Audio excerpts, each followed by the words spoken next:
کیا آپ بھی فجر کی نماز میں سستی کا شکار ہیں؟ کیا آپ کی زندگی بے مقصد گزر رہی ہے؟ آج کی یہ ایمان افروز کہانی آپ کے دل کی دنیا بدل دے گی۔ ایک ایسی عورت کی داستان جس نے ایک قرآنی آیت سے اپنے پورے خاندان کو بدل ڈالا۔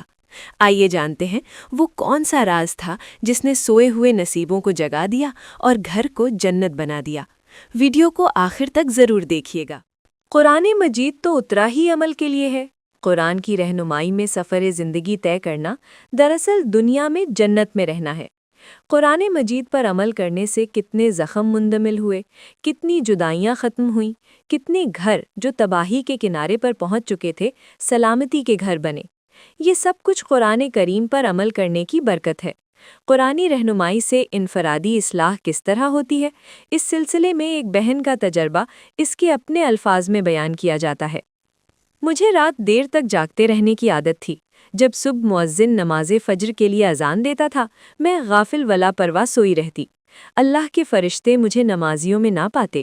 اس مبارک وقت میں اور میرے گھر والے شیطان کی گرفت میں ہوتے تھے۔ ہم سب گہری نیند سوتے۔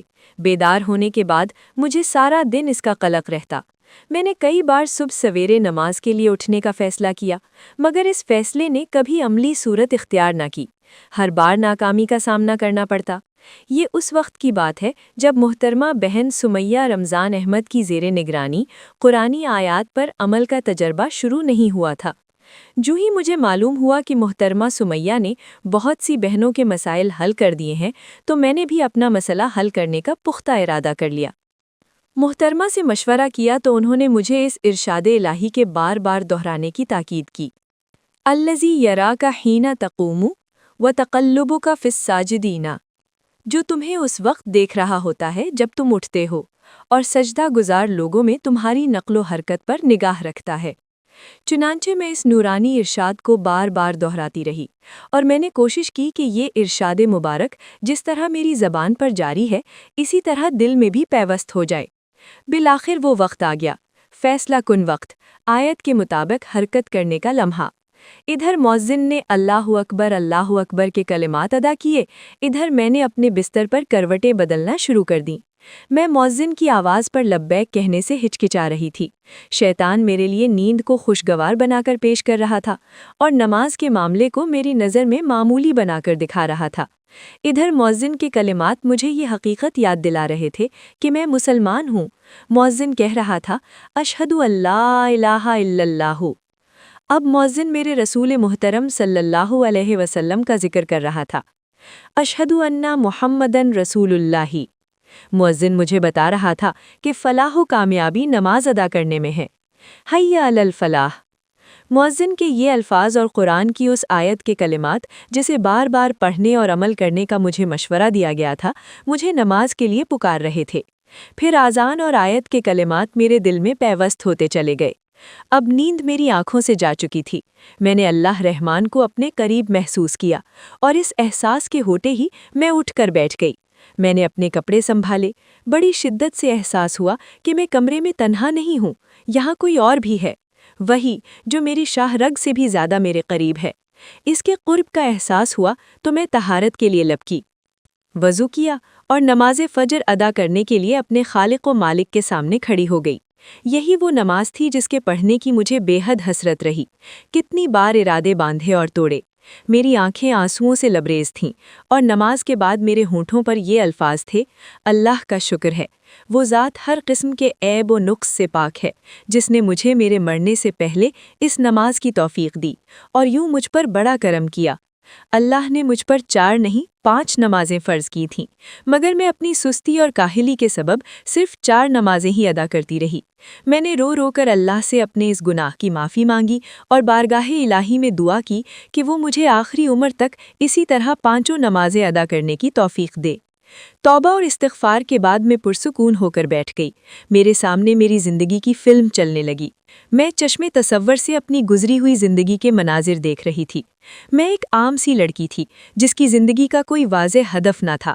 میری زندگی کولہو کے ایک بیل کی مانند گھوم رہی تھی، جس طرح مجھ سے پہلے بہت سے لوگ گھوم چکے تھے۔ ایک بے مقصد زندگی۔ بالآخر میری شادی ہو گئی۔ مجھے اپنے شوہر کے خیالات و افکار سے کوئی دلچسپی نہ تھی۔ مجھے تو اس کی پوزیشن اور مال و دولت سے غرض تھی۔ اسے بھی نماز و روزے سے کوئی دلچسپی نہ تھی، صرف دنیا کی گہما گہمی سے سروکار تھا۔ زندگی کی گاڑی یوں ہی چلتی رہی، دنیا میں بچے بھی آ گئے۔ مجھے اپنے بچوں سے تعلق تھا تو اتنا کہ وہ کیا کھاتے ہیں، کیا پہنتے ہیں، اسکول جاتے ہیں، پڑھائی کیسی جا رہی ہے، ہوم ورک کیسے ہو رہا ہے۔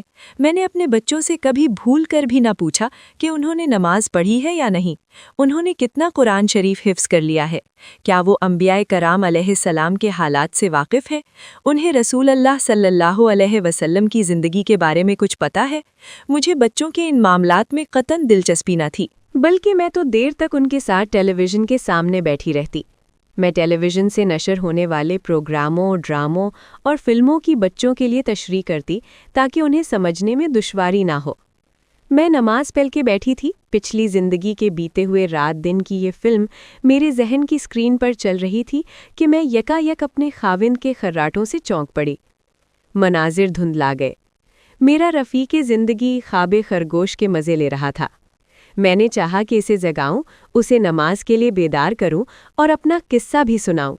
میں نے اسے اس کا نام لے کر نہیں جگایا جیسا کہ میرا معمول تھا، بلکہ میں نے آج اس کے کندھوں پر جھک کر قدری بلند آواز سے یہ آیت پڑھی، الذی یراک حین تقوم وتقلبک فی الساجدین، جو تمہیں اس وقت دیکھ رہا ہوتا ہے جب تم اٹھتے ہو اور سجدہ گزار لوگوں میں تمہاری نقل و حرکت پر نگاہ رکھتا ہے۔ یہ آیت سن کر میرا خاوند اٹھا، وضو کیا، نماز پڑھی اور پھر آ کر میرے پاس بیٹھ گیا۔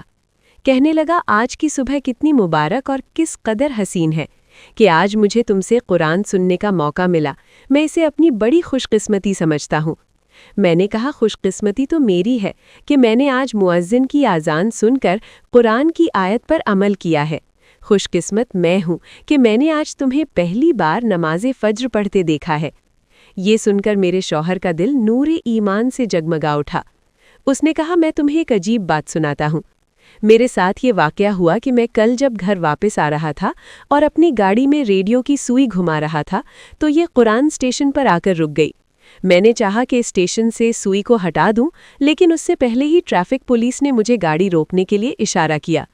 مجھے اس وقت قرآن سنتے ہوئے یہی احساس ہوا کہ اللہ مجھ سے خطاب کر رہا ہے۔ تم جانتی ہو کہ میرا رب مجھ سے کیا کہہ رہا تھا؟ وَمَا قَدَرُ اللَّهَ حَقَّ قَدْرِهِ إِذْ وَالْأَرْضُ جَمِيعًا قَبْضَتُهُ يَوْمَ الْقِيَامَةِ وَالسَّمَاوَاتُ مَطْوِيَّاتٌ بِيَمِينِهِ سُبْحَانَهُ وَتَعَالَى عَمَّا يُشْرِكُونَ۔ ان لوگوں نے اللہ کی قدر ہی نہ کی جیسا کہ اس کی قدر کرنے کا حق ہے۔ اس کی قدرت کاملہ کا حال تو یہ ہے کہ قیامت کے روز پوری زمین اس کی مٹھی میں ہوگی اور آسمان اس کے دائیں ہاتھ میں لپٹے ہوئے ہوں گے۔ پاک اور بالاتر ہے وہ اس شرک سے جو یہ لوگ کرتے ہیں۔ قرآن کریم کے اس ارشاد نے میرے پورے وجود کو ہلا کے رکھ دیا۔ میں سمندر کے ساتھ ساتھ جا رہا تھا، میں نے اپنے ہاتھ کی مٹھی کو دیکھا اور پھر سمندر کی جانب دیکھا۔ اس فرق نے مجھے جھنجھوڑ کے رکھ دیا۔ یہ سمندر تو کچھ بھی نہیں، اللہ کے ہاتھ میں تو پوری زمین ہے۔ اللہ کس قدر بڑا ہے۔ میں نے سنتے ہی یہ آیت یاد کر لی۔ مجھے محسوس ہوا گویا یہ آیت میرے دل میں ہے اور میرا دل اسی سے دھڑک رہا ہے۔ مجھے اپنے پورے جسم میں ایک سکون اور حلاوت کا ادراک ہوا، اور میرے پروردگار کا فضل مجھ پر آج اس وقت پورا ہوا جب تم نے قرآن مجید کی آیت پڑھ کر جگایا۔ مجھے تم نے نہیں جگایا بلکہ مجھے اللہ نے جگایا ہے نماز فجر ادا کرنے کے لیے۔ میں نے کہا کہ مجھے بھی میرے رب ہی نے آیت کریمہ سے جگایا ہے۔ میرے اور تمہارے عمل سے یہ آیت زندہ و متحرک ہوئی ہے۔ میرے شوہر نے ندامت کا اظہار کرتے ہوئے کہا، میری عمر 40 سال سے زائد ہو گئی ہے، قرآن میرے گھر میں موجود ہے۔ میں یہ نہیں کہتا کہ میں قرآن نہیں پڑھتا ہوں، میں پڑھتا ہوں، بہت سی صورتیں اور آیتیں حفظ بھی ہیں، مگر میرے اور قرآن کریم کے درمیان ایک رکاوٹ تھی۔ میں نے فوراً جواب دیا، جی ہاں، یہ رکاوٹ تھی قرآن کے مطابق عمل نہ کرنے کی، قرآن کے مطابق حرکت نہ کرنے کی۔ نبی اکرم صلی اللہ علیہ وسلم تو زمین پر چلتا ہوا قرآن تھے۔ ہم بھی زمین پر چلتے ہیں مگر قرآن کے ساتھ نہیں، میں نے یہ کہا اور زارو قطار رونے لگی۔ میرے خاوند کی آنکھوں میں بھی آنسو تھے۔ وہ یکدم کھڑا ہو گیا، بچوں کے کمرے کی جانب بڑھا۔ اس نے کمرے کی لائٹ آن کر دی، پھر آف کر دی۔